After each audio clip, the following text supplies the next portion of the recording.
Welcome to the Final Girls podcast, where we would like to unsubscribe from dreams forever.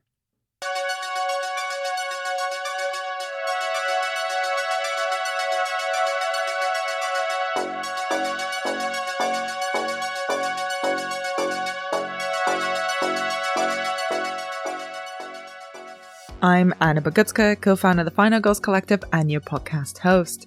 If you're new to the show, welcome. In real life, the Final Girls put on events and screenings that explore the intersections of horror film and feminism. And on this show, I take a particular horror trope and explore it to bits, which basically means that I invite very smart, very funny women and non-binary folk to talk about horror movies in depth and tie them into the particular trope or theme that we're exploring. Now in the fourth series of the podcast, we're looking at teen horror, its evolution, why teenagers make such compelling protagonists for horror films and horror-adjacent films, how some of them have aged, and what they really tell us about how teenagers exist in the world. Before we dive into our film this week, a quick reminder, you can follow us on Twitter and Instagram at The Final Girls UK for updates, event announcements, a whole lot of horror memes and TikToks. We also have a Patreon where you can support our work, get occasional bonus episodes, and it's absolutely fine if you don't want to join it. We really would appreciate though if you could take the time to leave us a little rating, a little review on Apple Podcasts. It really genuinely helps people discover the show and it makes me feel good. So thank you very much. In today's episode, we're actually looking at the horror film that started it all off for me, the source of so many nightmares, and the start of a gruesome and campy franchise, as well as the birth of one of the greatest screen villains. I'm talking, of course, about Wes Craven's A Nightmare on Elm Street. Joining me on this episode is the film critic, author, scholar, and founding member of the Manchester Centre for Gothic Studies, Dr. Serkan Neeline. And if you've somehow arrived to this episode without having ever seen a Nightmare on Elm Street film, and specifically the first one, the one that kicked everything off, I beg you, please remedy this immediately. The film definitely holds up. It's just as creepy, gory, and visually inventive in 2021 as it was in 1984 when it was released. I think it's still, from the moment I first saw it when I was 9 years old to today, still one of my most cherished horror films ever. And with all of that said, I hope you enjoy our take on A Nightmare on Elm Street.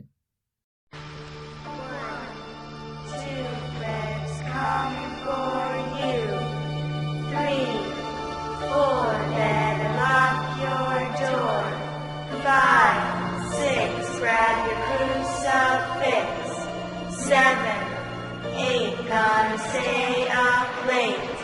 9, 10, never sleep. Jumper. Essentially, Tina tells the story of having this nightmare with her friends, her boyfriend and her boyfriend Rod, her friends Nancy, and they discuss this kind of horrible shared dream that they're having being pursued by this. Anyway, they get together, have a sleepover, and Tina is horrifically dispatched in the film. So Nancy takes it upon herself, alongside Glenn, her boyfriend, and Rod, essentially to try and solve this mystery. And one by one, they get essentially unpicked, they get picked off, dispatched.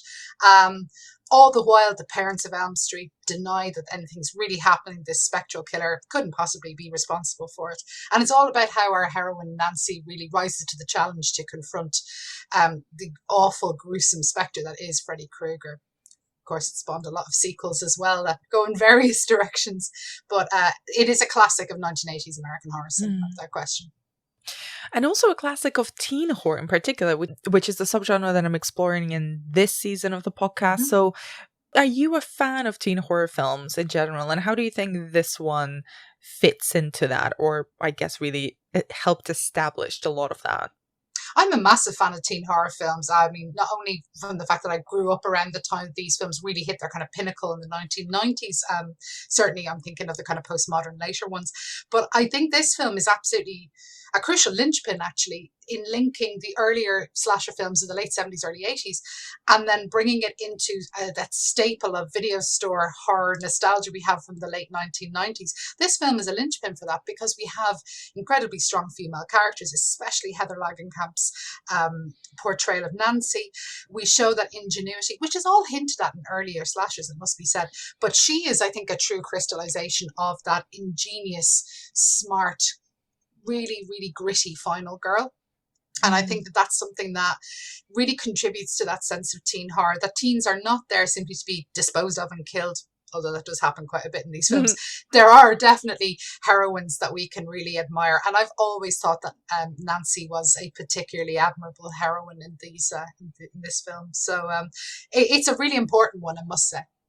And you mentioned that, I think quite rightly, that this is essentially the film that links the slashers of the 70s that we've talked about on this podcast as well. Both Halloween and, Black Christmas will come down the line here, but that obviously predated Halloween, and also Texas Chainsaw Massacre, Friday the 13th, a lot of these. But this really does feel both gorier, a bit more self-aware, and doing something very, very specific. And we'll come to Nancy in detail a bit later. But sure, where is it in the spectrum of horror kind of at this point in time in 1984 when it comes out? So we have, as you say, we have had those earlier slasher films, the proto ones, the ones that kind of informed Bob Clark's film and Texas Chainsaw and all that. And then by the time we get to the late 1970s, we have the surprising polish of obviously Halloween. And then we get the Savini gore that's so celebrated in things like Friday the 13th. But, we get into sort of slasher hell at that point as well, insofar as there's a lot of them and they're quite repetitive in some respects. So then there's a formula, yeah. There's a formula. It's a very pleasurable formula. I am in no way dissing the formula. The formula is incredibly pleasurable to watch. But by the time we get to 84, you get this sense of slight exhaustion. I mean, another slasher film. Okay, I kind of know how these are going to run, even as you're consuming them in the early 80s. So what Elm Street does is it introduces a great level of polish to the slasher film. I mean, if you watch the film, considering how limited the budget was, the amount of polish and finesse that's given to it is quite extraordinary. Effects that were achieved really, really cheaply, but had this kind of nightmarish quality that we could all relate to, no matter how old you were, but especially if you were a teenager, at that burgeoning sort of sense of your own identity and your own sexuality and breaking away from your parents' influence and all that. So this film really kind of articulates that. The kids are not away in some country cabin somewhere or at Camp Crystal Lake. They're at home. And that's the fright. You're in your own bed. You should be in the most safe place in the whole world to you. Exactly. And yet it is absolutely the most terrifying place. And that's the genius of Wes Craven, to be fair. That is the genius of this story. And that, coupled with the kind of polish, the terrifying sense that we are all incredibly vulnerable, have to be vulnerable to sleep. I think that this is all contributing to the idea that slashers can still be scary. You could just opt out and say, I'm never going to go to Camp Crystal Lake and Jason will never get me.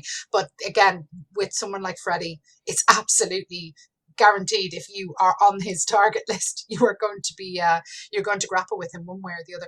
And that's what I love about these films, because it's all interior. It's all about the frightening elements of the mind and the damage that can be done from parents as well.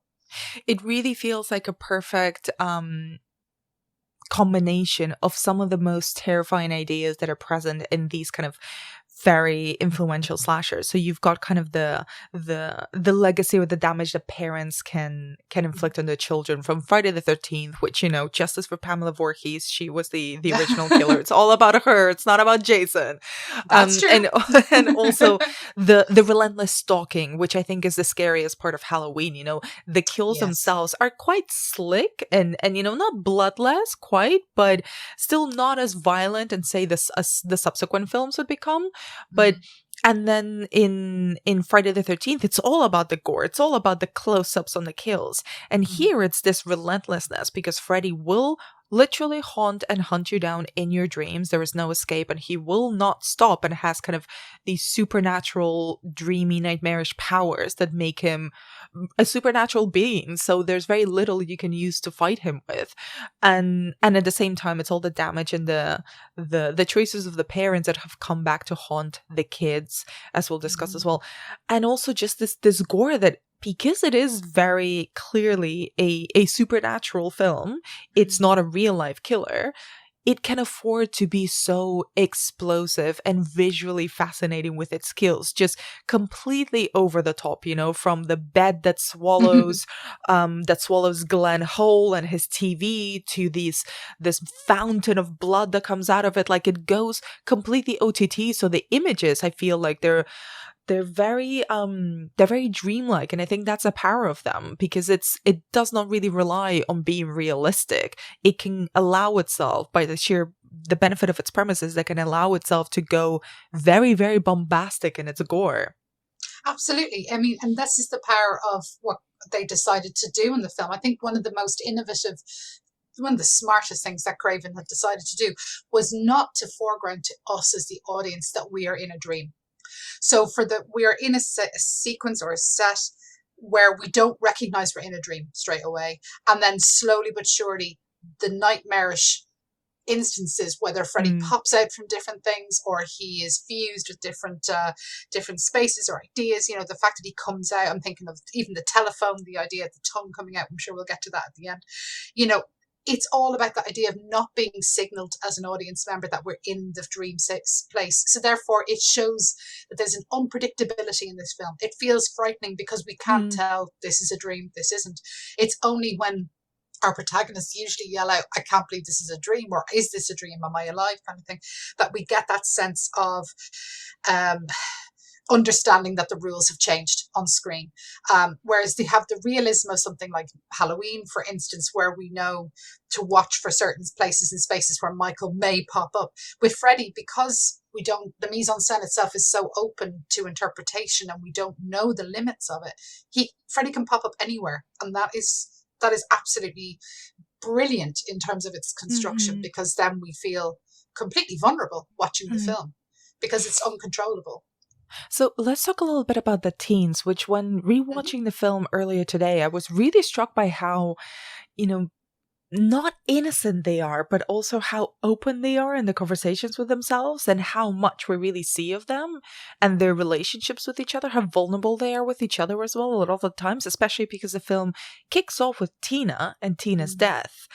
So what do you make of the teenagers of Elm Street and how they relate to each other and how they deal with the events and the grief of being kind of essentially killed off one by one?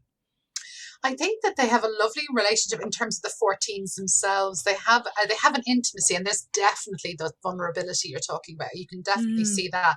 Every one of them is fragile in their own particular way. Probably the least of whom would be Nancy. But we see this with Tina in particular, with the clearly fractured relationship with her mother and the mother's boyfriend, who kind of stands in the background but looks completely out of place in terms of the family construct.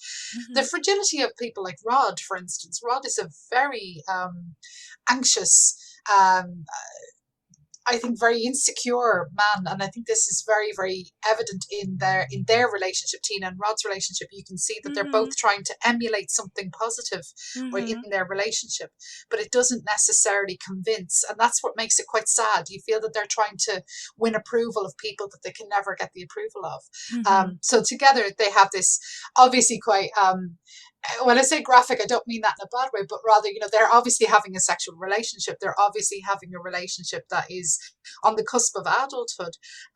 But I don't get the feeling that either of them are particularly fulfilled. They're quite sad in their own way.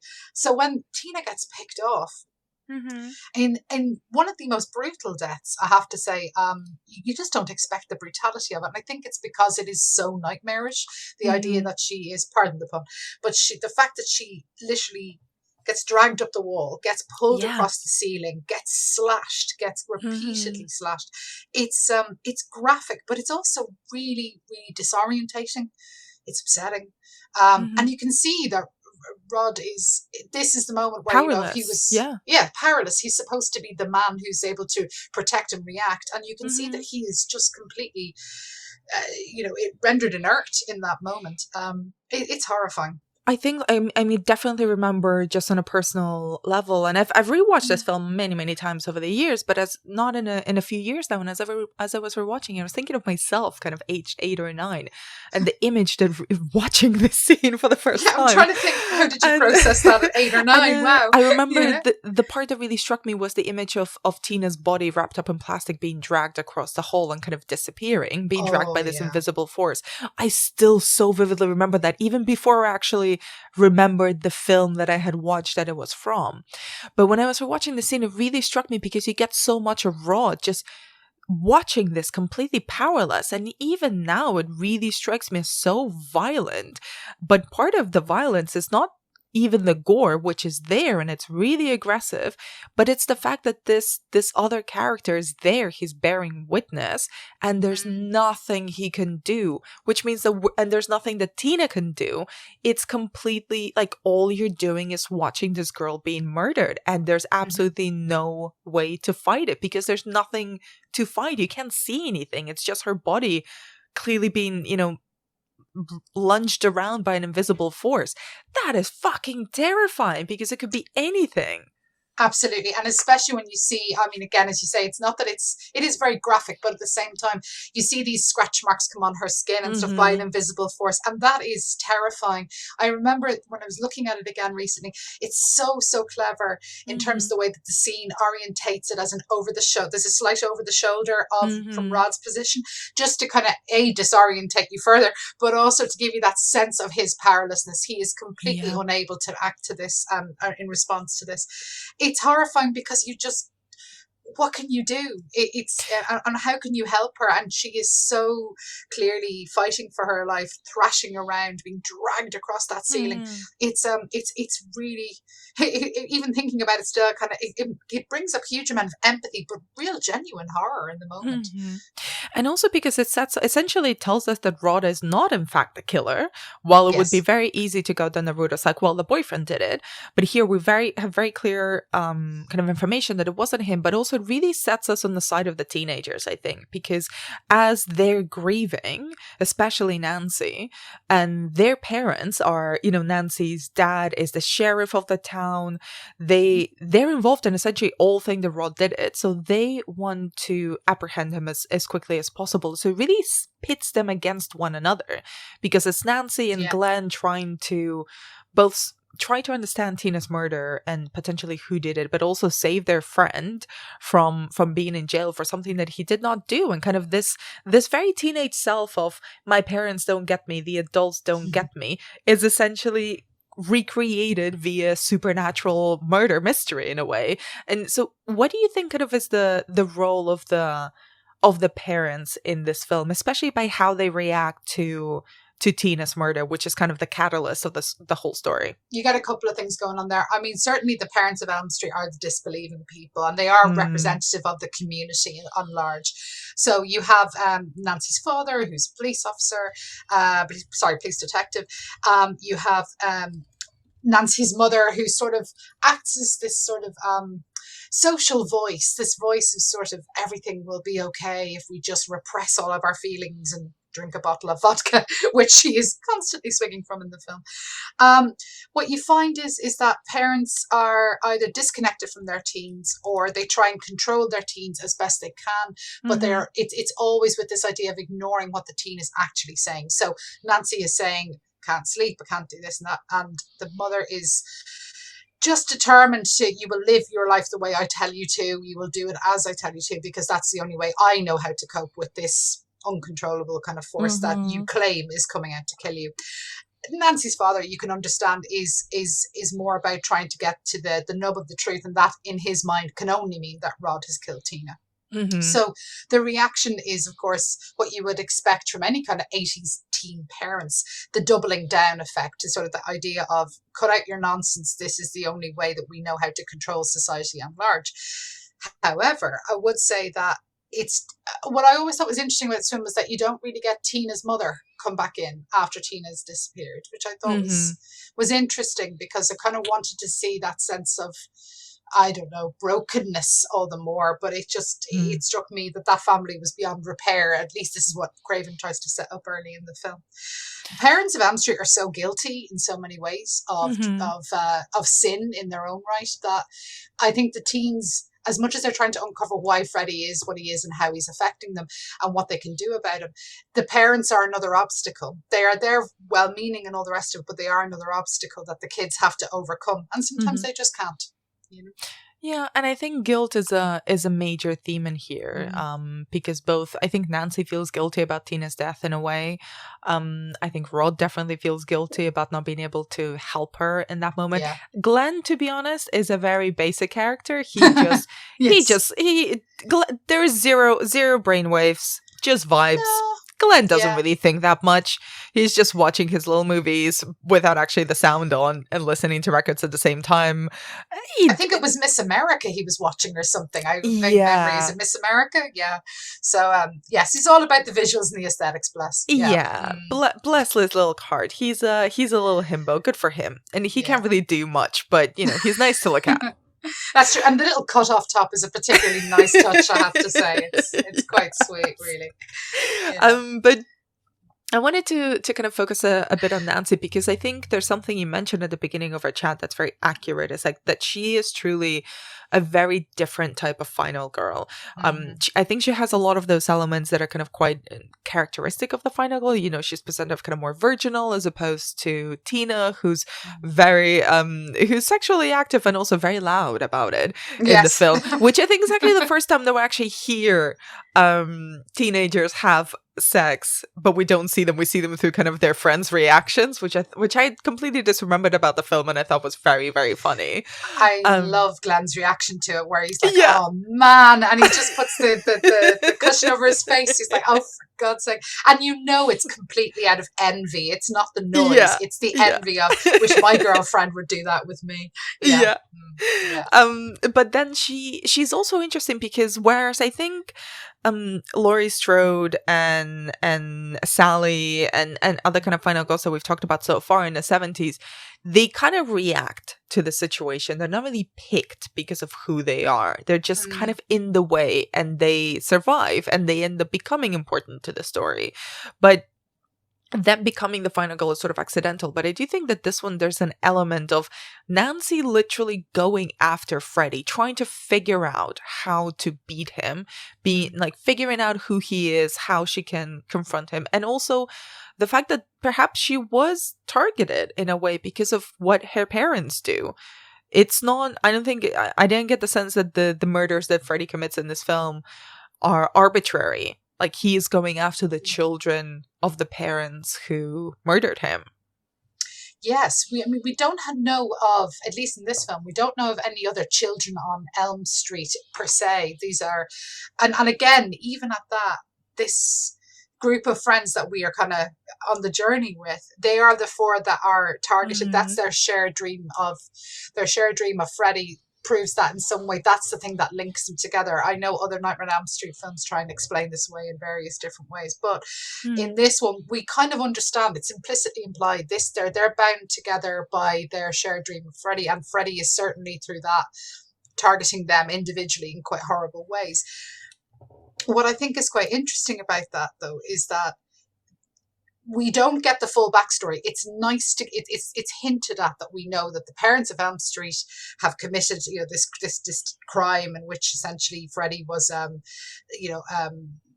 basically on a technicality was freed from his trial and as for child murder, and as such then they took retribution and burned him alive.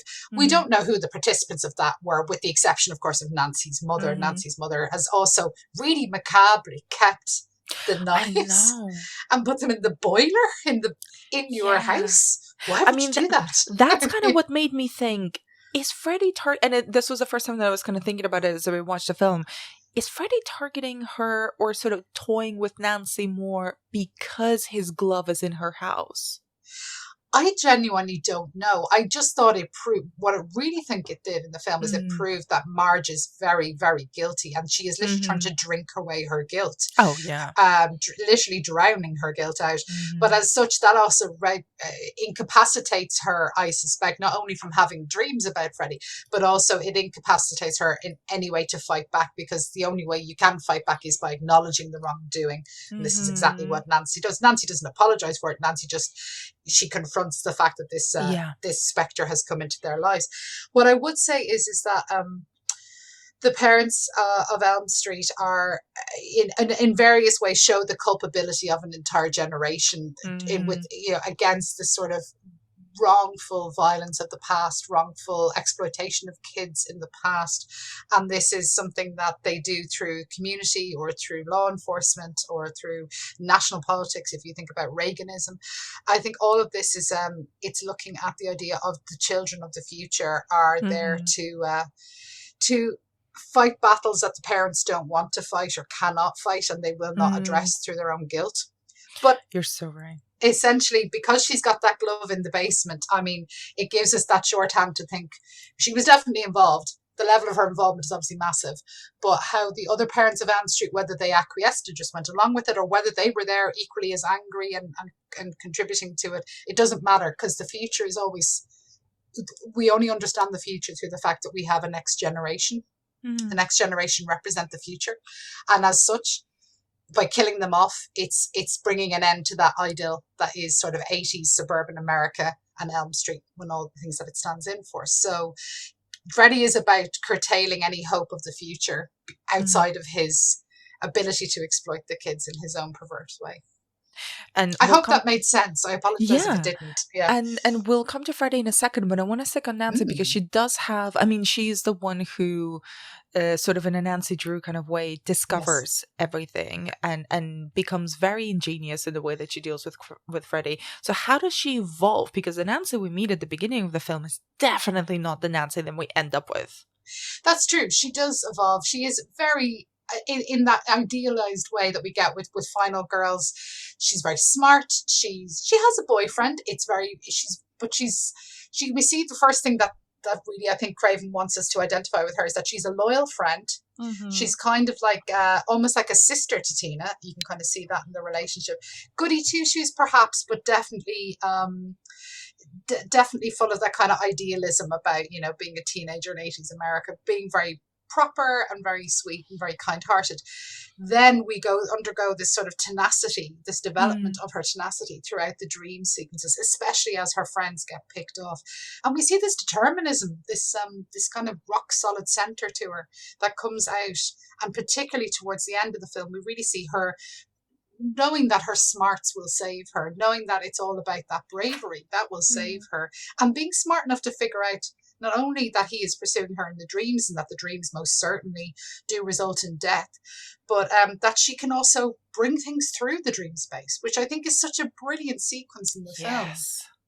When she grabs his hat and brings it out and she's in the sleep clinic and she's pulled it out, and that she knows, I've pulled this out into reality. This is something absolutely incredible. So she's smart enough to realize this is how I can stop this person, as opposed to denying it's happening or, I think we're all crazy, it's always interesting how many times the word crazy is thrown around this film as well. Everyone is saying, no, you're going crazy. It can't be possibly real. She doesn't give in to that pressure. That's what I like about it. She sticks to it. She's firm and she's very solid. I think that's exactly the point also, that she never lets herself be convinced that her perception is not real and that it's not valid. Even, you know, when she's so determined to prove it, sometimes even at the expense of her own health, like the way she forces herself to stay awake for 7 days at a time, which is absolutely insane. I'm sorry, Nancy, absolutely nuts. But that is a huge physical toil. But she does all these things essentially to prove to everyone around her that she's not, quote unquote, just crazy, that she's got a point to it, that it is real, that it has claimed her friends. And she pushes and kind of finds a lot of, I think, autonomy and personality. And kind of, I think the strongest parts of her personality come through as she's clashing against her parents, both, you know, the authority figure of her dad, which is both her dad and the police, and her mum and her guilt. She never kind of bows down to them, which I found kind of so much more stronger in this rewatch, that she's willing to put herself at physical risk, both through sheer exhaustion and through her confrontations with Freddy, to prove the point and to rid other people and herself of this kind of demon-esque villain. I think you're right. I mean, she is absolutely probably, up until this point, I would argue, probably the most feminist of the final girls as well, insofar as she is not going to be, there's no reasoning with her or any attempt at gaslighting or anything like that. None of that takes. She knows what she's had experienced. She knows what she's seen, and she's not going to be assuaged or in any way compromised in that. And I think that that's brilliant. There's no doubting her, and the film certainly doesn't doubt her at any point either. You know, the representation of her is absolutely solid.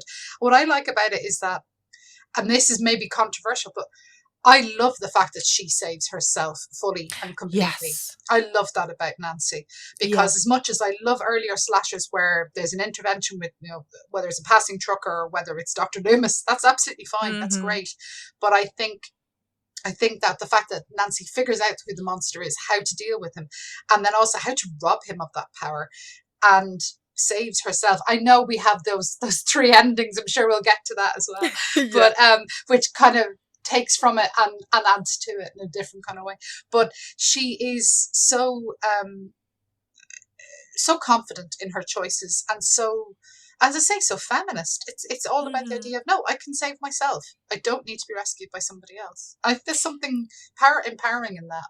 Yeah, and I wonder kind of what element of that is kind of because she wants to, and part of it is because she's essentially forced into saving herself because no one is believing her or helping her. I really love the scene where she tasks people with doing specific things, especially Glenn, where she's like, I need you to do this at exactly this point.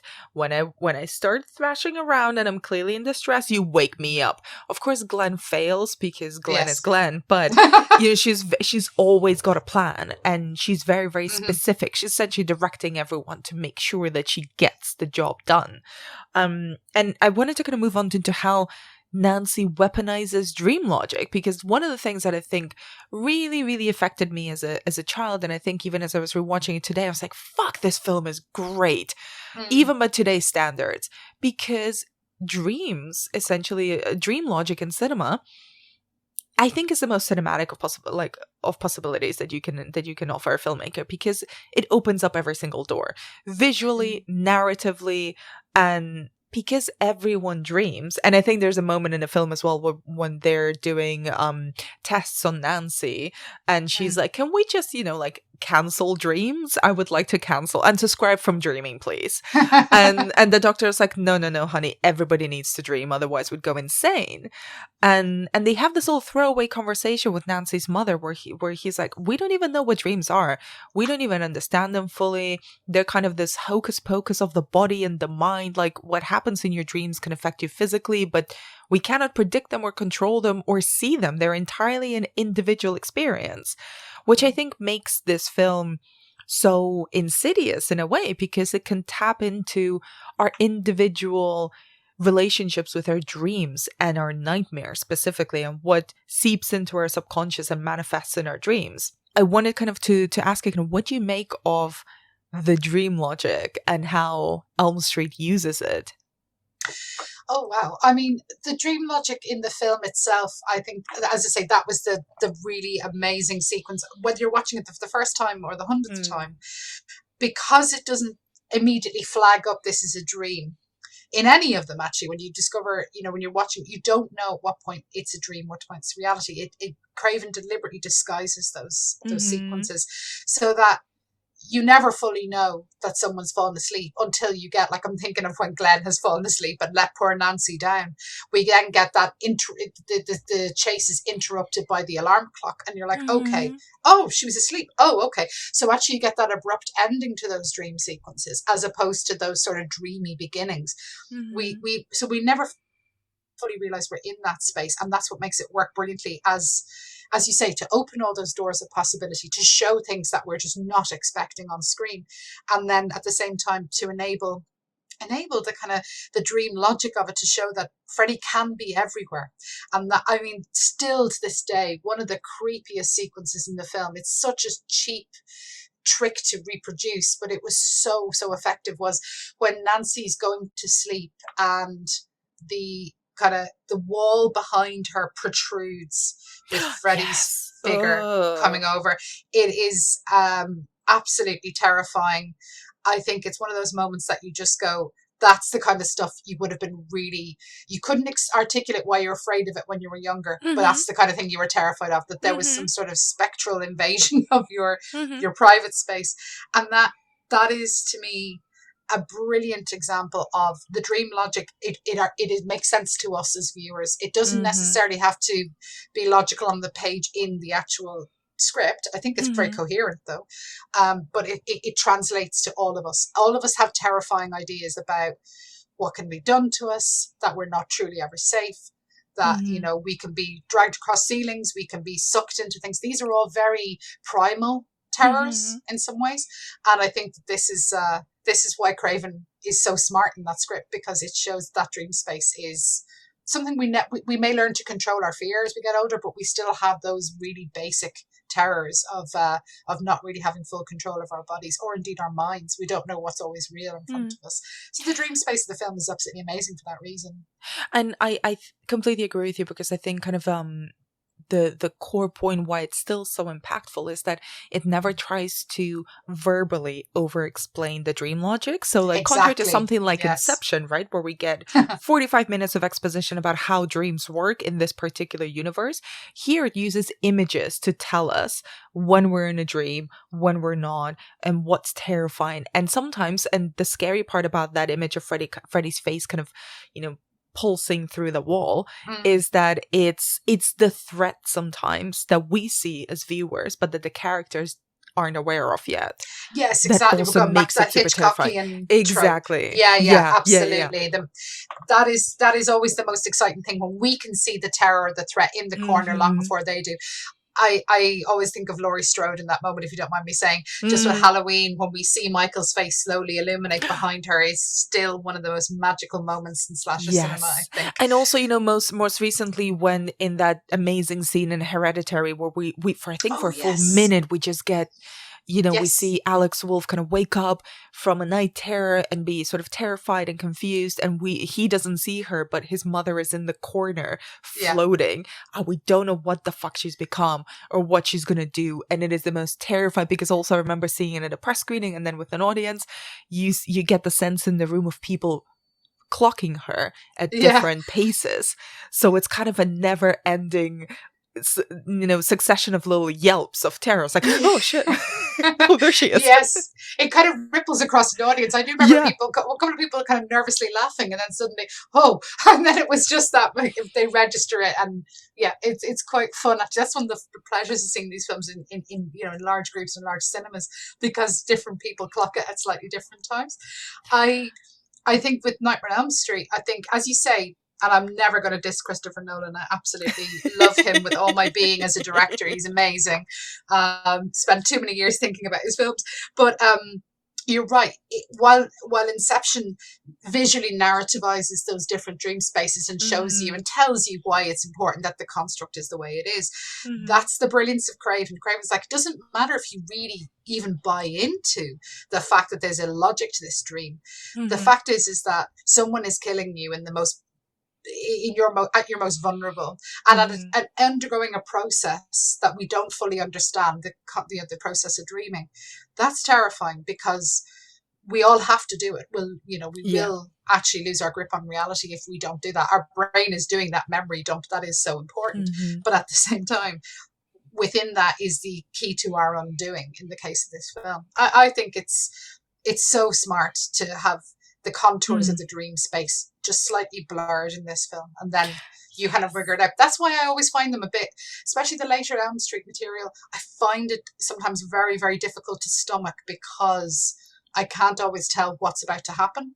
They are the more imaginative and more gruesome, must be said, of the sort of slashers of the mid-1980s, because they are abject. They are all about this sort of terror that is articulated way beyond blood and guts. It's all to do with transforming people or getting under people's skin, or even, and I think it's beautifully foregrounded in this film, when Nancy answers the phone and Freddy's tongue is at the other end of it. You're my boyfriend now, Nancy. I'm your boyfriend now, Nancy. It's just like, oh, the fusion of his mouth with an object. I think, again, it's disgusting. And that's what's absolutely fantastic about this. It's so imaginative. It is so bodily. Like it is I think kind of a body horror in its own right, because it gives you that icky feeling even outside of the gore. It's those little elements like Freddy's hand appearing in between Nancy's legs as she's taking a bath, or his tongue coming in through the telephone. Like all of those things are just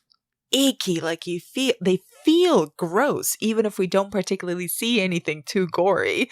It just kind of gets underneath your skin in that way, and I think that's extremely rare. Only really, really visually minded and creative directors manage to create images like that give you that physical feeling. And I wanted to kind of get into how Nancy weaponizes that dream logic as we get into talking about Freddy, because obviously he lives in the dream world and he can penetrate the real world, the physical world. We never really know how or why, but that doesn't really matter. We go with it. We're in the story now. But Nancy kind of figures out how to weaponize that in-between space. So what do you think about kind of her approach to confronting and tackling Freddy as a dream villain? Well, I think it's crucial that she learns it in stages. So, I mean, as we would hope, she learns it through the idea of being able to understand that there's a different sense of logic, a different sense of geography going on in the dream world, where his lair is versus how she can uncover secrets from the past within her own house. This also happens as well in the dream space. She uncovers all this material slowly. The fact that she can pull objects through into reality is that crucial defining moment, because now she realizes there is some way I can make him vulnerable to be able to fight back, because in the dream world, while she does try and fight back and gives chase on numerous occasions, she also knows how to wake herself up, and that's a really crucial moment. There's a great scene in the film that I particularly love when she realizes that she can wake herself up from the dream world as well. So Freddy has her cornered in the boiler room, and she realizes that she can't really escape and he's about to attack her. So what she does is she thrusts her arm onto into a boiling steaming pipe, and the pain of this wakes her up. So she understands that she at some point actually can control and get out of these kind of awful experiences whereby he would otherwise kill her. It's a really, really great scene in the film as well, because she's in the classroom, she's surrounded by other teenagers, and she realizes that while they all think she may have necessarily had an episode and she's losing her mind and due to the grief of losing Tina, what's really, really interesting in this is that she's still having flashes and scenes and ideas that are horrible images. Again, that body bag image comes back to mind, doesn't it? I mean, I know this is just before, that's the beginning of that sequence, but the idea is that she's haunted by this idea of what he has done and how she must fix it. So she's always troubleshooting it. She's always problem solving this issue. The logic of it, of course, being that once she figures out that she has some element of control, this is something then she exploits, of course, to the fullest potential. She goes and she reads her booby trap manuals, which I still think, go for it, girl, your class. I just love it. I love the impetus of it. She's not going to be a victim. Love that about her. And then the fact that she realizes I can hurt him, at least temporarily, but she also discovers exactly what's fueling him, which is her terror. So fighting back really is so important, not only on a dramatic level, not only in terms of not refusing to be a victim, but also realizing that terror is a form of power to people who oppress others. So this is something very crucial in the film. So let's really talk about Freddy, because we've kind Sure. of talked a little bit about him, but let's get into him as a villain. Because as usually happens with the first installments of franchises and properties that become so long running and so iconic, they're always a little bit different in how they're established initially as to how they evolve. And we might talk a little bit about what Freddy became later on in later installments, but who is Fred Krueger? Like, how is he introduced? How is he characterized as a villain? Because we meet him very, very early on in Tina's, in the first scene. You know, we essentially get a little getting ready with Freddy montage of Yes. of him like putting on his claw glove, you know, putting on his hat, getting ready. Kind of, who is he and how is he characterized as a villain? Well, I mean, as you say, we're getting ready with Freddy in that opening sequence. I like that. That really works, you know. But the idea of the terror of touch is so crucial to this. I mean, you see the talon, like the sharpness of the the knife, fingernails, the glove, etc. So we get this from the beginning, knowing this is our villain. He's got the cackly, wonderful sort of laugh that you only get from Robert Englund, and we get this idea that he is terrifying from early on. But we don't immediately see him then afterwards for maybe a few minutes, because we're sussing out Tina's kind of dream space and all the rest of it. But when he's introduced, we don't initially get that introduction of why he's doing what he's doing. We have to piece that part together as well throughout the story. When we're eventually told who he is, it all starts to make great sense. We're told essentially that he was a filthy child murderer, to quote Nancy's mom, and that he was the one who was essentially terrorizing the parents of Elm Street by abusing or killing their kids, and that he becomes this sort of boogeyman, this everyday boogeyman that you get a lot in 1980s culture, the idea of the children being targeted. This is always the reason why censorship is also prevailing in the 1980s. We must protect the children, but sometimes it's used as an excuse to say that we are. So what we find is that the parents of Elm Street, essentially, while trying to protect their children from this child murderer, obviously, the fact that they also, in some ways, never fully honest with their kids either, this also leaves them open to that vulnerability. So Freddy is the boogeyman in so many ways, and is certainly transformed later in the series through multiple sort of incarnations. But in this, he's a very frightening human sort of killer who is then made terrifyingly supernatural because he functions beyond death. That's what's terrifying about him. The parents of Elm Street are powerless to stop this, and their repression of him, or their choosing not to even acknowledge him anymore because of their complicity in the crime, makes him all the more terrifying because the children are no longer believed. What I really think is so interesting about Freddy as a villain is that the reason why he gets off is his technicality, which we hear about all the time, the legal technicality. So it's again very human, very everyday, pedestrian, ordinary, in fact. But then that the parents take retribution, and this is the transformative thing that makes him exist in the dream world. I think that's absolutely brilliant, because it shows that actually sometimes by doing what you think is the right thing can actually really produce a terrifying wrong that is continued through the film. I think Freddy is frightening because he is, in so many ways in this film, the sexual bad touch is so emphasized, not only through the nails and all the rest, but again, that I still find that shot quite inappropriate. It just makes me so uncomfortable, that shot where the claw is coming up in the bath. I just find that so uncomfortable because it's I suppose, again, it's vulnerability, isn't it? It's that idea of sexual vulnerability, sexual exploitation. I think the film is deliberately trying to make you feel that uncomfortable about that shot. And I think there are also kind of creative ways that Craven found around explicitly stating that Freddy was a child molester. And I read kind of he went on the record kind of saying that was originally the plan, but he didn't want to, and they changed it to child murderer. But I think those shots really emphasize this very leery aspect to Freddy as well, and he really specifically only does it with Tina and Nancy. Like, he doesn't do that with the boys, with the guys. No. And I think that's it's essentially the giving this, to quote Wes Craven, this dirty old man access to the most intimate protected spaces of these young girls. That's what's so terrifying, because they're under their parents' roof and they still cannot be protected. They are in their beds, under their duvets, they're in a hot bubble bath, and they cannot be protected.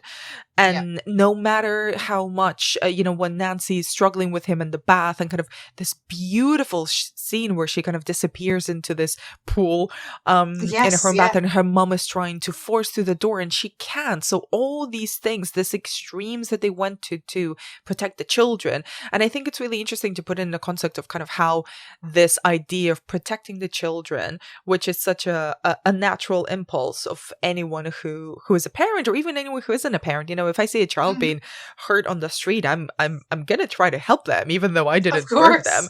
But I think it's also very much weaponized by politicians, and a key kind of element that surrounds a lot of moral panics, right? Especially around anyone abducting or hurting children. And I think this really visualizes this and makes it completely inescapable and really, really gross, because without actually delving into that subject, we're seeing the kind of the nightmarish version of it that I imagine Nancy's parents and all those parents that were in that group that killed Freddy were imagining. When he got off on a technicality, they were essentially betrayed by the justice system that supposedly is there to protect them and their children. It's a thing of like, what are we supposed to do when we're living in this beautiful suburban Americana, and the structures that are supposed to protect us are not protecting us? What are we going to do? And by structures, I mean the police, the home, parenting, the schools, like all of these places are infiltrated by Freddy. There's nowhere that's safe. And this like creepy, leery aspect of him, with the tongue and the claw and the kind of the sexualized stuff here. It's the danger here. It kind of like oscillates between the kids are shown having sex. Well, no, it's shown, but it is implied. And, they spend the night together. Everybody knows that they're in relationships with each other. Like, it's presumed that they're having sex. But again, it's this kind of weird, dangerous, dirty old man that's the actual sexual menace here. And even if he is destroyed, the sexual menace is not destroyed, which I imagine kind of very terrifying for the adults in the film. Yeah, everything you've said there, I absolutely agree with. One of the things that really stands out with this in terms of the adult world versus the world of the teenagers in this is that when you get to, when you think about the backdrop of this film, Craven had written several drafts of it, but one in particular, when it was around the McMartin preschool trial in the early 1980s, which was about these children who basically said they were being abused by the people in their in the care facility, in their daycare facility. What I think is interesting is that while this goes on as a trial and proves to be unfounded later in the decade, what it does is it taps into this really, really interesting nerve center in early 1980s discourse, which is that parents are going to work. Both parents are going to work. Oftentimes they have to for financial reasons, putting the kids in daycare away from their mom and dad, and they are now vulnerable to whatever other adults are in the place and space. I think that's interesting because we don't fully trust the motivations of other adults. However, statistically and in reality, most people are more vulnerable in their home than they are in other spaces like schools or indeed daycare centres or anything like that. You're more likely to die at the hands of someone you know than someone you don't, or in a place that you're familiar with than a place you're not familiar with. So we see that the film is playing with these expectations of you should be at home, you should be in your bed, you should be somewhere safe. But actually, this is where you're most vulnerable to target and attack. The fact as well is, looking at that sexual abuse narrative throughout the film, and those images, is that, again, those forms of abuse usually are perpetuated within familiar close groups, not by strangers. So I'm not saying it doesn't happen at all, but I'm saying that it is more informed by familial and close contact within communities rather than necessarily random strangers. So we do get this idea that intimate spaces are terrifying spaces in this film. And there's nowhere more terrifyingly close than the idea of having someone who can infiltrate those spaces in such a horrific way. The close contact is the situation with Freddy, and as you say, the darting tongue and the knives and all the rest of it. It's all there to kind of remind us that not all adults necessarily are there to protect to protect the young. Yes. You know, the young are not to trust everyone they meet. I mean, slashers are by their nature usually devoid of parents, or Uh-huh. parents are the cause of some sort of misery that is brought down through the ages, some sin that's been committed that then is taken out on the body of teenagers or on the minds of a group of teenagers. So you never fully trust a parent. I never do when I'm watching a slasher film Absolutely not. anyway. Continuing on Freddy, Yes. there's something as well that kind of sets him apart from the other villains of his generation. Let's say that's, so I'm thinking of like Yeah, sure. Leatherface, Michael Myers, Jason. Sadly, Pamela is not in that realm because she only got to be in 1.5 movies. But Hmm. they're all kind of they became extremely iconic and still are still very much the focuses and the connective tissues of their franchises. Hmm. But there is something different about Freddy. The thing when I was kind of rewatching it for this, I'm thinking, I mean, these are very obvious statements. Freddy talks. Hmm. Freddy is a sassy motherfucker. Hmm. Freddy taunts his victims. Freddy is leery and kind of slow. He's kind of like a cat in the way that he moves sometimes. He can pick and choose when he deploys his powers, when he runs, when he's just sort of nudging his way towards the victim to extend their fear. And the design of him is fascinating as well, because while all of these other guys are wearing masks that cover Hmm. them up, so Freddy is actually, he does have a outfit, but I was thinking, like, you could argue that actually his injuries, his burns, actually reveal his true horrific nature as opposed to masking it. So what do you think about the visual look of Freddy and England's performance? So I think the look of him is fascinating. As you say, there is no mask in this case. The skin acts as its own sort of horrific kind of announcement of Freddy. I mean, I love the fact that it looks like melted pizza, and the pizza cheese, that's what the kind of design was taken from. So I love that idea of that. It's almost like something is trying to burst out underneath. There's something really horrifying about that. The look, I think, in some ways is all about that performance. It's all about that, the way that Ungland holds himself, the way that one shoulder is heavier than the other, or kind of lower than the other, so that it indicates the glove and the movement of the glove. I think that there's a really interesting design with that jumper, again having the red and green so close together. They're Mm, the two most difficult colors to look at side by side. So it's so interesting that you're going to getting all these kind of flashpoints of disturbance. It's disturbing to your eyes. It's disturbing to your mind to keep your eyes on him for so long. He intrudes in so many ways visually. And the skin makes it very difficult to look at his face. It is hard to look at his face for long periods of time. The makeup is that effective. But it really wouldn't work if you didn't have the performance by underneath it. It just wouldn't work, because he is so smart in terms of the way he reacts to the kids that he's tormenting, the way that he pursues them, the physicality of, as you say, he's slow, but he's very menacing. The way he holds his body is very, very menacing. mm, The way that he lunges at them at times is incredibly. It does give me that mind of sort of someone who's really enjoying their work, someone who really almost can't wait to kind of kill someone. We don't get that as much with. I think Michael Myers is more machine-like in many respects. He's much more mm-hmm. methodological.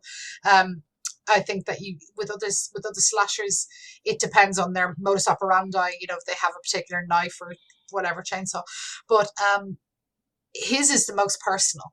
His is the most personal of weapons, with that taloned claw. There's something very, very personal about that. There's something very invasive about that. And I think, again, using that to show off its kind of terror, the terror of that touch, the horror of that touch is so based on the idea of actually selling it through performance. And Mm-hmm. that's just a testament to how good an actor he is. But again, I have to Yeah. say, I love his cackles. I love the kind of mordant one-liners. I mean, Mm-hmm. other franchises have tried it, but really, Freddy is the daddy-o of that kind of cackling one-liner. Who really, really is. I think it's because it's smart, but it's horrifying. It's horrifying to laugh at those moments, because that there's an inevitable grossness about to occur on Mm-hmm. screen as well. So it's kind of bringing the audience in two different directions at the same time. You're laughing at something, but it's really, really gross. So it's kind of wonderful. And it's also kind of the perverted aspect of giving this child murderer a voice and a sense of humor. It's the fact that he kind of knows that he cannot be killed again, in a way. Yeah, he the can fact get that away with it. Yeah, he's beyond, physical justice in so many ways. So like, he's so taunting, and it is the most disgusting feeling to be, to hear this child molester, child murderer be so openly, unabashedly leery and gross, and kind of making his little slapstick jokes. It's kind of amazing and so bold, and I think it really, really feeds into why Freddy is such a has kind of become one of these iconic villains and killers, but also makes him completely different because he so enjoys the murdering. Whether you think there's like a compulsive element in both Leatherface and Michael Myers and Jason. In fact, I think in our episode, Isora and I really argued that Leatherface is just really overwhelmed and stressed about people being in his house. Yes, there's definitely something to that. For sure. Yeah. And Myers and Jason are kind of these faceless killing machines that other people try to explain, but no explanation really is sufficient. And we don't really hear them speak, really. But here, Freddy is like, holy shit, like if you gave him a sitcom, he would be so up for that. So, and I think there's something really, really perverse about someone who is so unapologetic about their own evilness. Yes, exactly. He has there's no, for all the interiority we get of this character. I mean, he speaks to us, he cracks jokes, he makes the punchline of the kill is always something that's just a little bit sick, but also at the same time, it is quite smart, smart arse that you get from kind of 1980s comedy. So there definitely is that fusion going on there. But what I really like is that he enjoys his work, whereas there is the compulsion to kill in other films might be, as you say, because of the stress that Leatherface may feel, or indeed that these damn kids have come to Camp Crystal Lake, and so therefore, of course, Jason's going to do what he needs to do, or indeed Mrs. Voorhees. There's revenge is usually an excuse, but in the case of Nightmare on Elm Street, revenge is really only the beginning of the narrative. After that, it's that you get the sense that he just has a really good taste for it, and that as you say, he's beyond any sort of means of being stopped. He's beyond that entirely. I mean, if he can take pleasure from it, that's the way he'll do it. So I don't feel that there's I feel that Elm Street in some ways feels very, very different because sometimes bad people happen and bad people are out there and they enjoy what they do.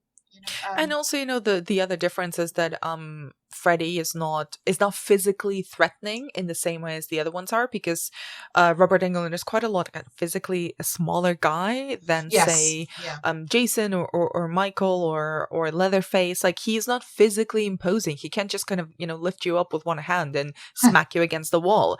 His powers and the danger of him lies in something else. And obviously there's his glove, which is probably one of the greatest props in horror movie history, and one of the kind of greatest costume design decisions, which is so perverse and at the same time so cinematic, and the way that it so easily kind of creates even a sound that is so distressing and disturbing if he scratches it against any surface, any wall. It kind of, it really is nails on chalkboard, isn't it? It really nails on the blackboard. It gets you every part of the back of your neck just absolutely clenching. It's so disturbing. But all of the things about him are designed in such a way that are so disturbing to us visually, aesthetically, in terms of the sound design, in terms of where he resides, I should say.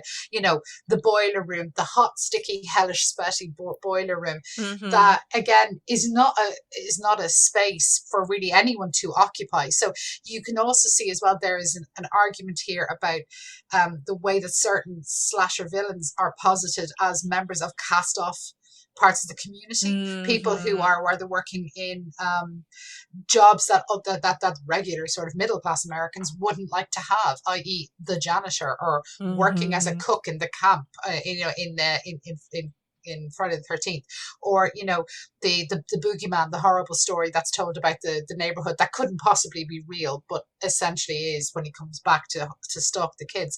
So there are these cast off members of the community that are transformed into horrifying characters, and done so in such a way to kind of morally instruct the kids, be good, do as you're told, and you won't end up in a situation where you're coming into contact with these kinds of killers. I love the fact that Freddy is seen in his place of work in terms of the boiler room, as opposed to there's the old Kruger house. We actually know, let's do it with work. Let's do it through that idea of he's the invisible person that you never pay attention to, who's doing the maintenance in the building. That's who Freddy is. And that's the point. They're unknowable. They're invisible within the community in that sense. And that's what makes them horrifying. I know, you're absolutely right. And there's also this element of kind of maybe it's because I rewatched the X-Files a lot, most of the X-Files very recently, but it really reminded me of Tooms as well. As I was watching him in his place of work in the boiler room, I kept thinking, where does Freddy sleep? Does Freddy sleep? Does he make a little nest for himself? And if so, I don't want to see it because it's going to be extremely gross and weird. Where does Freddy have a vanity space where he gets ready, he puts on his hat, make sure it's all primed up, it's all great.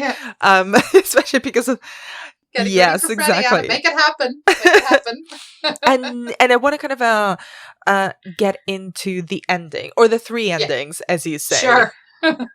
What do you make about them, and kind of how they're deployed, and do they kind of do that thing where they try to close the story but actually leaving it very open for sequels? Yeah, so I mean, I think it works together. I mean, really, there's two narrative obvious endings to the film. The third one is sort of a joke where you could just have it end with the death of Marge. If you're thinking about, it's a revenge narrative. She has the glove when Marge kind of dies, and then Freddy is eventually dissipated. Nancy basically bests him by saying, "You're nothing, Kruger. You're shit," and then drains him of that power. That's a great moment. The effect hasn't aged particularly well, but that's okay. It's a really, really important moment in terms of, again, knowing that you have choices as the final girl, as you are following her in her footsteps. Nancy here, you get this idea that, empowerment is everything. Knowing that you don't need to be saved, you can save yourself, you can stand up to this. So I love that about that ending, because it's empowering. However, we do need that reunification, I guess. We do need to know that people can be okay, that it's a dream. So we get that kind of nonsensical, but I still enjoy it, moment where she walks out onto the porch with her mom, and there's Glenn and Rod and Tina in Glenn's car. Of course, it's a convertible, and she's off to school. So she's restored back, we think, to that earlier version of Nancy that we saw, all bright-eyed and full of life. But it's, of course, we are also flagged up that this is also slightly too surreal. It's too much like what David Lynch would eventually do so well at the beginning of Blue Velvet.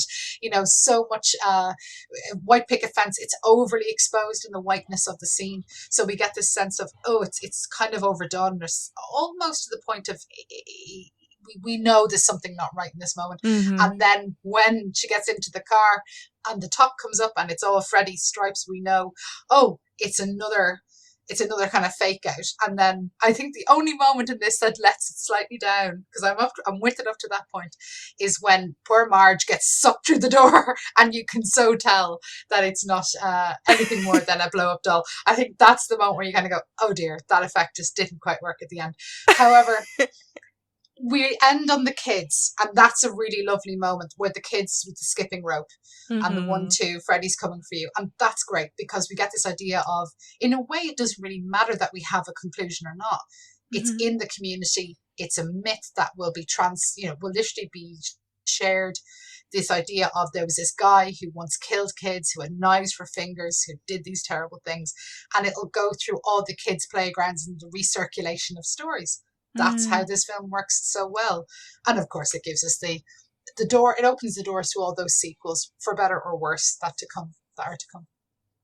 And what do you think of, I know, aside from the thematic reading of it, like, does it mean that Nancy actually doesn't succeed in banishing Freddy, or is the banishment of Freddy temporary?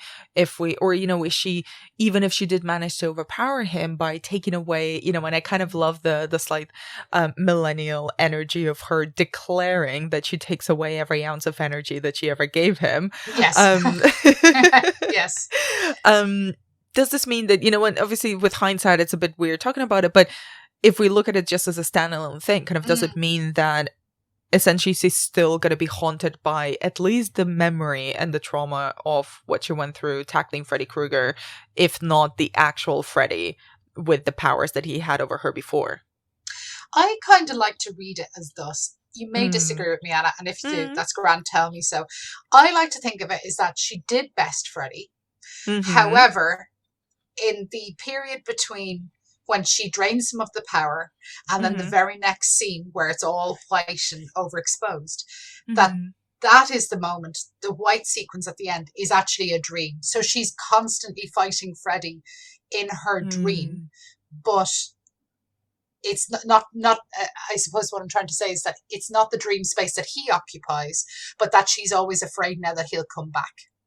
I like that. Does that make sense? That to me, I really like that. It balances the two quite nicely, and yet, of course, it opens it to the sequels as well. Yeah. So she has bested him, but she's traumatized by it, and therefore she is constantly fearing that when she gets her old life back, or dreams that she wants to get her life or her old life back with her family and friends, that he's always going to pop up and destroy that.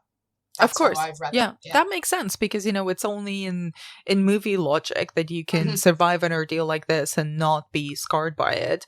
And I think this really sets that up. Like that whitewashed dream sequence at the end is a fantasy. It also really, really fits into kind of the Carrie fake out ending, where we see that same kind of very washed out dream sequence, and then it's pierced through by Carrie's hand popping up at the end from her grave, and of course there we get like a little shot of the last girl standing, kind of actually being in a hospital. So there is an element there of real life trauma that we know she's dealing with actively. And I really like that reading. I agree with you. I prefer that reading as well. I think that way you get to have your cake and eat it as well, you see, which is always kind of nice in slasher films. You want to have your cake and eat it. You want to signal there's more fun to come, and yet, absolutely, this has had an effect. This is but we want our final girl to survive and to win. And this is what I love about this film, that she does do that, even though there are consequences to that. And that's why the ending has to be a dream. She can't just get Glenn back. She can't just get her mom back, So it signals all that. And as we start wrapping up, and I don't really want to talk too much about the sequels, but we'd be remiss not to talk about what becomes of Nightmare on Elm Street as a franchise. Kind of briefly, what do you think about the way that the franchise evolved and the way that Freddy evolved? I have to say, I've always struggled with the sequels of this. Now, I actually quite like New Nightmare, and I think New Nightmare is a lovely bridge between the two. The in-between years, though, the in-between installments, I have to say I have largely not been a huge fan of, because in some respects they are more gory, they're more fantastical, more phantasmagoric, all of that. But to me, it was always about, how much more depraved can you make Freddy? I mean, how much more gross can you make him? There are funny moments, sure. There are, Nightmare on Elm Street 3, I think, is actually great fun, Dream Warriors in some respects. But I have to say, in the main, it did become very uninteresting to me. I did find that it was continuation, sometimes just for the sake of continuation. But I love New Nightmare. I thought New Nightmare was genuinely quite smart. And of course, without New Nightmare, we wouldn't have Scream and lots of other postmodern horrors to come. So it's given us quite a lot in this world. And I like the fact it's smart. I like the fact it's written very well. I like the fact that it knows what it's doing. It's clever. So I like to think of it as as the proper Nightmare on Elm, proper conclusion to Nightmare on Elm Street. That's good enough for me. So the legacy is, it's kind of mixed in my honest opinion.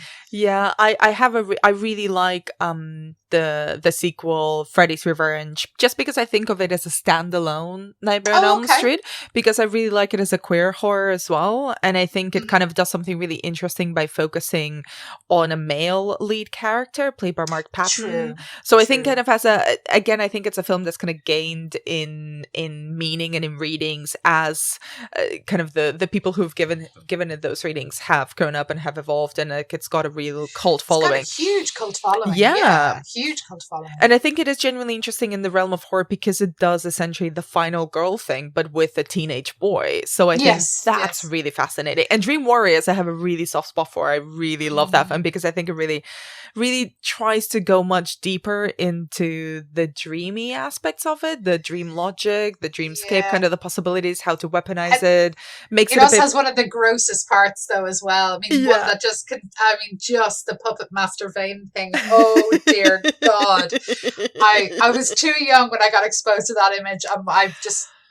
It just didn't work. That was really absolutely horrifying to me. And so New Nightmare, revisit it. I'm with you. I love New Nightmare. I love the bridge that it creates between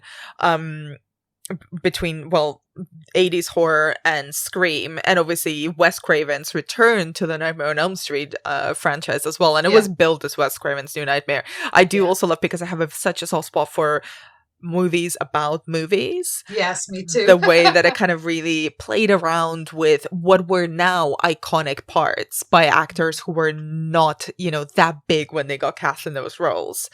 And I think Robert Englund is such a funny character actor. So like if he gets to play himself and he gets to play Freddy Krueger, it's just a joke waiting to happen. I really, really enjoy it. I love the fact as well that I have to say, because I know he's no longer with us, but Wes Craven is not so great playing himself. He's obviously not comfortable in front of the camera. Bless him. I love the fact that he tried. I love the fact that he wrote himself as a character. I thought that was really nice. I liked that touch. I love the fact that it felt like there was something unbound about Freddy. There was something that was so, that they created this monster that has now escaped into the theatre. In some respects, it's obviously so William Castle. And on another way, it shows off the scholarly underpinning of Craven and his scripts, that they were actually really smart pieces of writing as well. I really enjoyed that film, I have to say. It was a lot better than I had anticipated when it came out. So that was a real joy to find. So I like to think of it as Nightmare on Elm Street, and then I can appreciate the middle ones in the middle, but for me it ends then with New Nightmare quite satisfyingly, I have to say. And kind of, Brithy, have you seen the remakes? I have. Yeah. What do you think? I watched the 2010 one. Okay, I didn't like it, and I'll tell you why. I didn't appreciate that they over-explained what connected all the kids together. Didn't need to know that. Always do that in remakes. Why is that the go-to with remakes? Yeah, I want there to be enough sort of hinted at that we, people like you and I, can sit down and have a chat and hypothesize and think and colour in that world instead. So they over-explained it. I definitely got frustrated with the special effects in it. I think it's dated quite badly, I have to say, because even that moment that we talked about earlier with Freddy in the wall, which is a really cheap special effect in the original, they digitized it in the new one and it looked rubbish. And I was like, that's not scary. That looks ridiculous. It didn't hint at anything. It just showed you stuff. It was very overt the whole way through. It didn't work for me, I have to say. I kind of wrote that eviscerating piece on it at the time. So what comes back to me is that, no, it was very, very bad. I do remember my other half had laser eye surgery the day before I watched it at home when I was working on it. And he did come out to me and go, can you please turn down whatever that massive amount of screaming is? So it was more disturbing that it was disturbing him post laser eye surgery than it was actually as a film. I just thought, it just logically did not work. I don't think. And that's why there's been no other sequels, thank God. And I think it also kind of suffers from a lot of the things that the late 2000s wave of remakes that were kind of both wanting to be 80s horror, but also really influenced by the stylistic decisions of kind of earlier mid 2000s horror films. Absolutely, it kind of sits the there in color the middle. palette. Yeah, oh my god! Like yeah. there is just this. It's the same color palette across, I would say, like hundreds of films, and I don't quite understand why, kind of with the new technology and with everything that's available, and especially with the premise, which is essentially dreams.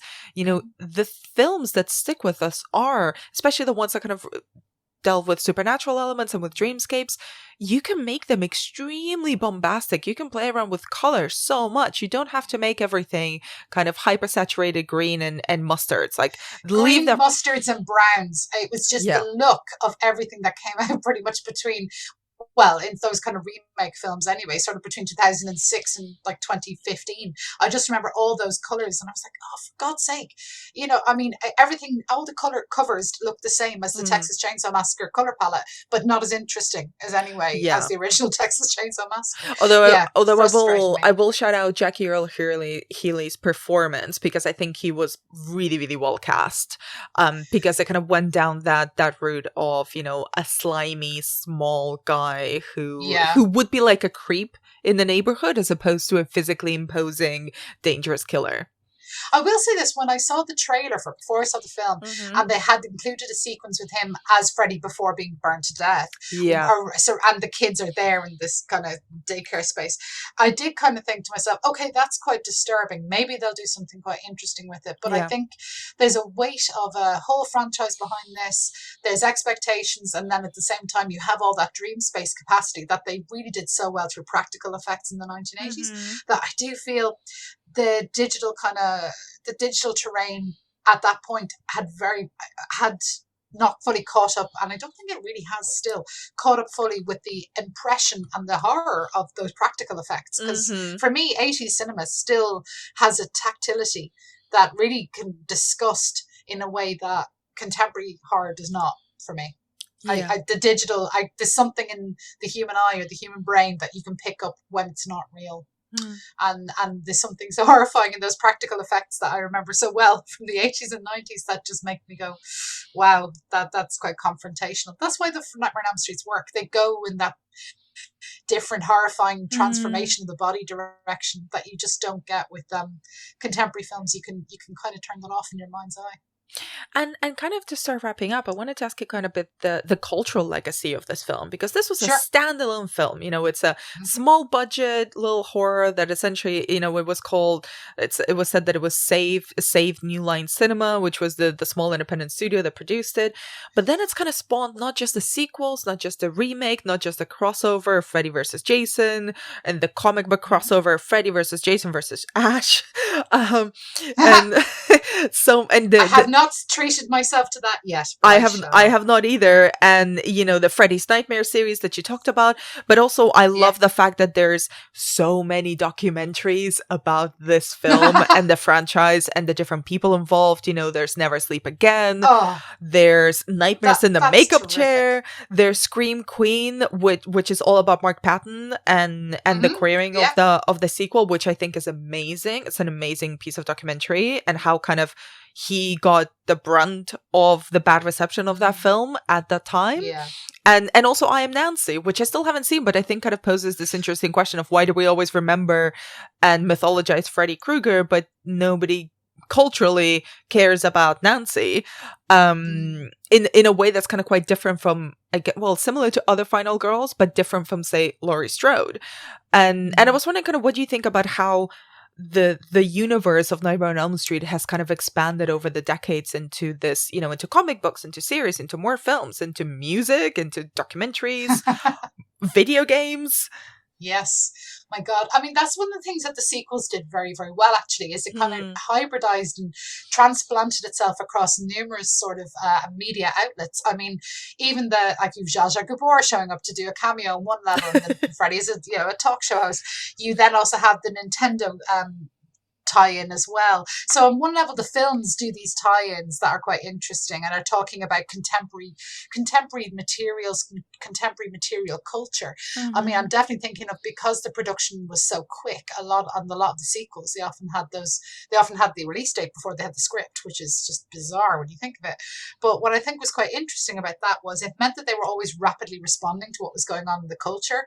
And then you could also make sure that Freddy's influence was commercially expanding as well. I mean, there were Freddy Krueger pajamas, weren't there? There was I think it was in the Never Sleep Again documentary, because I loved the Never Sleep Again documentary, I must say. I thought it was brilliant. And you didn't feel that 4 hours slip by. It really was one that went quickly. I might rewatch it tonight. Yeah, it's such a treat. And I love the fact that it's all done in that sort of half an hour segments, with the exception of the first one, which is a little longer, so that you can literally go, oh, next half an hour in Nightmare on Elm Street 5 or whatever your film is. That's brilliant. You know, it was so well conceived of. What I loved about that, though, was that wasn't there also Freddy Krueger sleeping tablets in Japan? Oh my God, shut up. Were there really? Yeah, I think there was. I think it's God, in that documentary. Yeah, which makes you kind of go, really? Okay, wow. I love movie merch. It's so unhinged. But I love unofficial movie merch. That's the best thing, because you just don't know what it's going to be crossed with. It's so interesting. But I mean, I have to say, Freddy was probably the most commercialized of the horror icons of the 80s. I mean, I can't think of anyone who would make quite the same impact. I know Michael Myers didn't. I mean, you had the outfit, sure, but it didn't really have that commercial impact. And I mean, again, with Jason, I never really felt that you saw as much of Jason in the commercial sphere. Whereas Freddy, all you really needed was something like a stripy jumper and a talon glove. I mean, my brother dressed up as Freddy on several Halloweens. Because again, you could easily construct the costume. So, yeah, I think that it was a very, very commercialized output for New Line. It's obviously New Line was the house that Freddy built in every sense, and New Line becomes this hugely important production house. However, I think that Freddy is one of those characters that he's such an important part of the zeitgeist of 1980s culture. Yes, he's consumerist. Yes, he's very much, a part of that kind of horror of that moment of parents and teens and the disconnect between generations. But actually, he's also incredibly savvy in terms of because of those quick commercial productions of the films, it speaks to that time very, very well. I mean, one of the moments in the film, it might not even feel like an important moment, but to me, it's really crucial. In Nightmare on Elm Street Part 2, when he interrupts the pool party, what does he say to the kids? He says, "You're all my children now." It's all about that enslavement of those kids, economic enslavement under the irresponsibility of the parents, of the police, of the country, of the nation. It's all about the idea you have to deal with all the crap that the parents have not dealt with, or that the parents are going to inflict upon you. And that comes through then in fun ways as well, with the commercialism and with the music. I mean, again, I'm never going to diss Dokken. That was good. Dream Warriors, there's some notes they hit on that one, So I like the fact that it kind of went everywhere the way the merchandising of the late 1980s horror culture did, and Freddy is an icon of that. So maybe don't try the sleeping pills though. Can't guarantee you'll come back from that one. Honestly, that sounds like, I don't think they're going to be sleeping pills. I think they're going to be like mushroom or LSD pills, because probably wouldn't that make the most sense narratively? But then again, when does movie merch make narrative sense? And Circa, thank you so much for your time and for your insight. Is there anything you wanted to say about A Nightmare on Elm Street that we haven't covered in our conversation? No, not at all. No, it's been great, actually. Amazing. Cool. So where can people find more of your work online? So at the moment I am doing several projects online, but so I'm at Vampire Circa on Twitter if you want to follow me or check out what I'm at. I'm currently doing some criticism for BBC, so on BBC Radio Manchester around 4:20 every Thursday, reviewing new release films. And you can also find several books, work I've done, Clive Barker and Postmodern Vampires, things like that. You'll find all that information on my Twitter or at Manchester Metropolitan University, where I'm a senior lecturer in film. Oh, excellent. Thank you so much for tackling Freddy with me. Thank you for having me, Anna.